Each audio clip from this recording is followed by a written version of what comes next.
Hey guys, just doing a little update review on my vehicle situation here. I've actually traded in the F-150 Tremor for a 2023 Silverado Trail Boss with the DURAMAX. The main reason being was just having some issues, small issues with the Ford, but nothing too crazy that warranty wouldn't have fixed. But the main reason was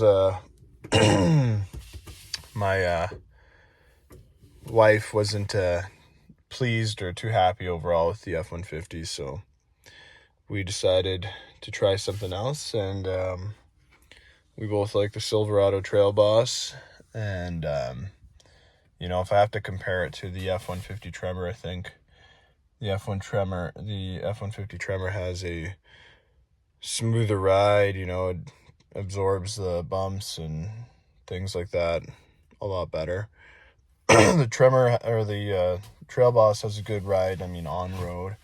Off road, it's not as compliant as the Tremor was.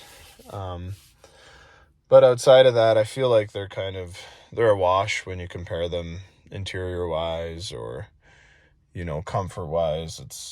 That's I think is more subjective. I do think the seats on the Tremor were softer, whereas in the Silverado they're a little bit firmer, but they're still comfortable.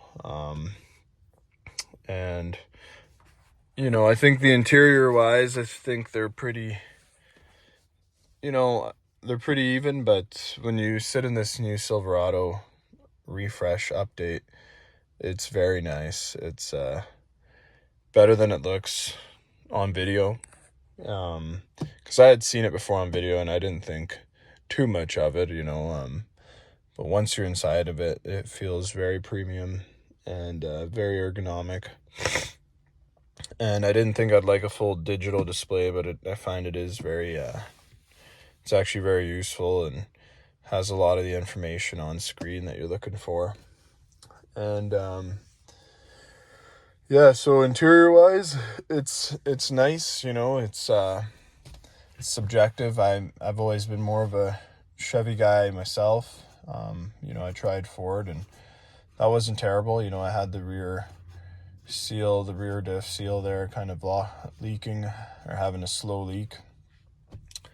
And I talked to the shop foreman at the dealer I took it to. He took a look at it and said that he's seen it quite a bit, more common than he'd like to see, and he's seen it on not just a certain build time frame of the 21 model year. He's seen it on the 21s, the 22s, and so he doesn't think it's just a parts issue or something like that. So anyways, so to give you some clarity on that for those of you that have the F-150 Tremor, and maybe Ford will find a fix.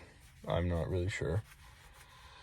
Anyways, that being said, I've had this DURAMAX now for about a month, and it's been a good truck. But full disclosure, because that's what my channel's about, is giving you the full rundown on my experience with these trucks, is I have had a check engine light come on last week. It came on, and I'll put a picture up showing when it came up.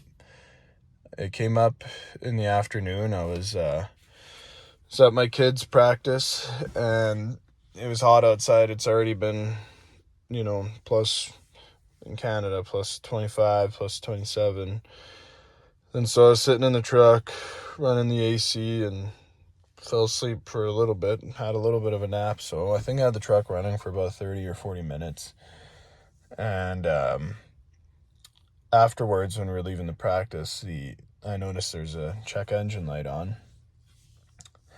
And the following day, probably mid-morning, the check engine light went away. I'd done more driving on the highway that day, so I think it had something to do with the idling. I looked at the owner's manual. It says in there not to idle these engines because of the DEF system. or to avoid idling them. So, me personally, I think that's I think it's kind of a letdown personally, because, with my green Tundra, or even the 3.5 EcoBoost, I had idled those pretty long at times for certain things, whether that be because it's minus 30 outside, or because, it's plus 30 outside and I want to sit in my vehicle with the AC on, or whatever, I've also done road trips with my family in California, where we've driven to California, and it's been crazy hot over there, and we've left the vehicle on idling while the ladies are shopping or whatever, So to me, I'm curious if that's just the norm with these DURAMAX diesels, especially the 3-liter diesels, because I know like the work truck diesels, they do idle. They're meant to be used in some way, shape, or form of a heavy duty and used more.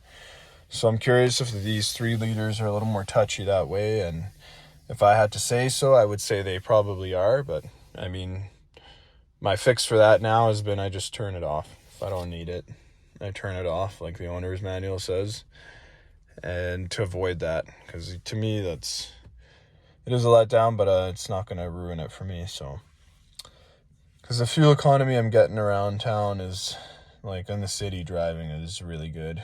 I'm getting average about on the trips, when it shows me the current trip that I make and stuff, I'm usually somewhere between 9 and 10 liters per 100 kilometers.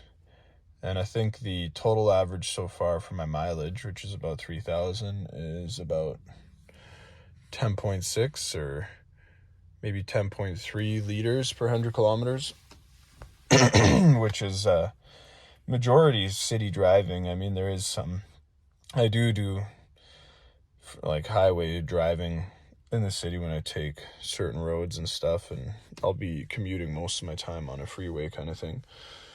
But it's good fuel economy. Diesels do require a little bit of extra attention in terms of keeping an eye on your DEF fluid. I've had to fill that up towing. I did do a towing trip with this truck as well recently. I did about a total round trip, maybe 700 kilometers towing. And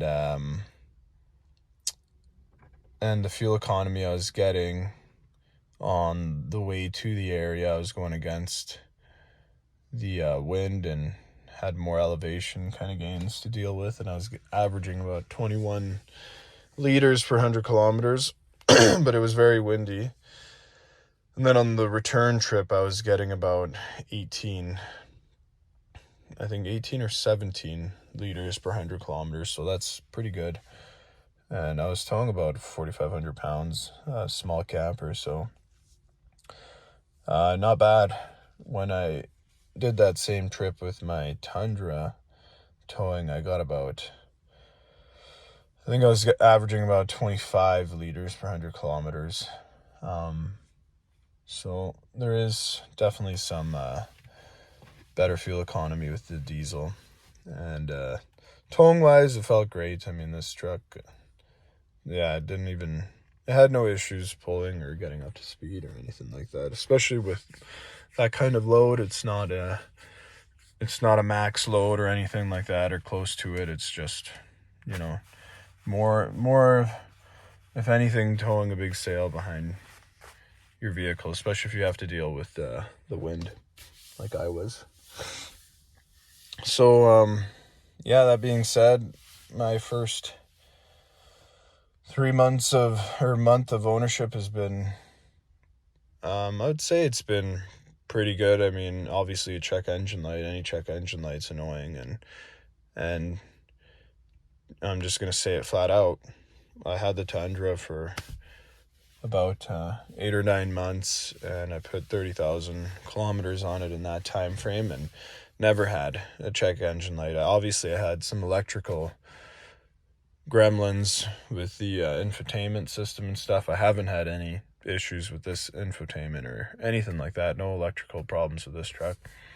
Just the check engine light come on for, about 14 hours and disappear.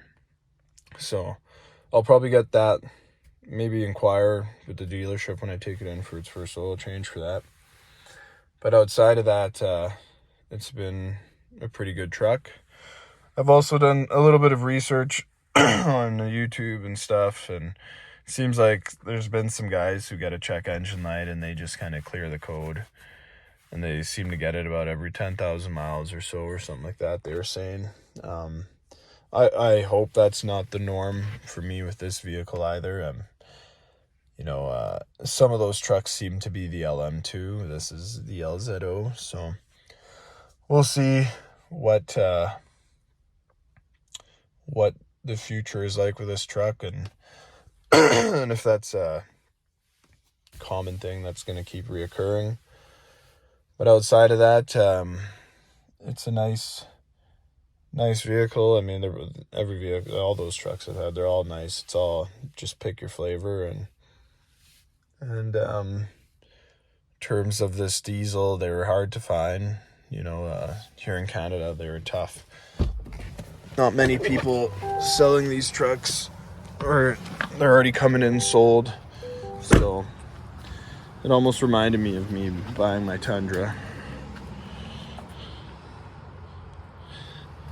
when I did. So anyways, there's the updates, and thanks for tuning in. Bye.